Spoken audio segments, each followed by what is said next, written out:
Hello mga fitness, nandito pa rin kami ngayon sa layout ng Manila Bay. Sus, puting paita, walang signal. So ngayon mga fitness, samahan nyo ako. Pupunta ako ngayon sa Lamao Fort, doon sa Limay, Bataan, doon sa tabi. Mga 8 milya ang layo mula rito sa layout na pinag-operasyon na namin sa drilling operation. Pupunta ako doon ngayon para kumuha ng mga supply na krodo, no? Na gagamitin sa mga makina rito, sa mga drilling machine, sa mga generator na gagamitin sa mga barge at siyempre doon sa kasamang mga tugboat. Sige, yun lang mga fitness. Tara, puntahan natin doon sa Lamao Port yung supply na fuel.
So ngayon mga fitness, nandito na tayo sa Lamao Fort. Ayan, nandyan na. Abutan na ako na yung tanker truck.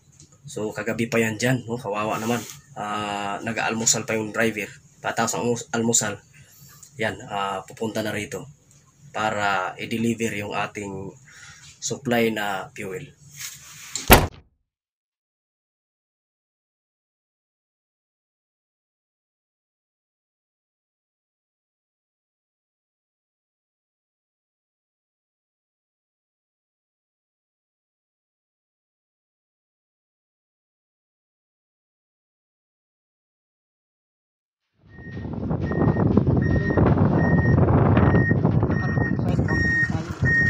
Okay lang yan, ang importante secured yung pier kasi sinecure natin.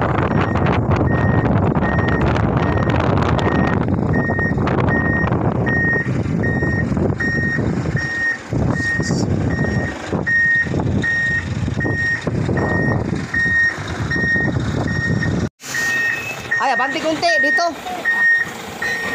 Abante ng konti. Nandito yung nandito yung tangke.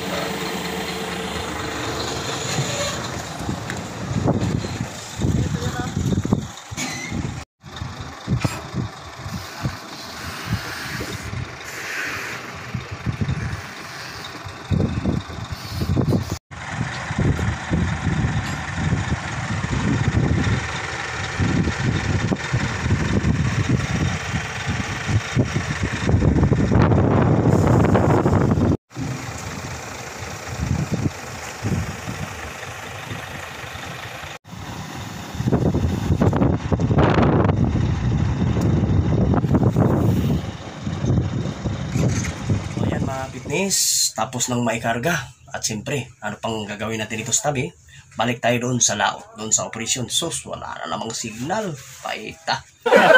Signal sa laot. Tara.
Bye.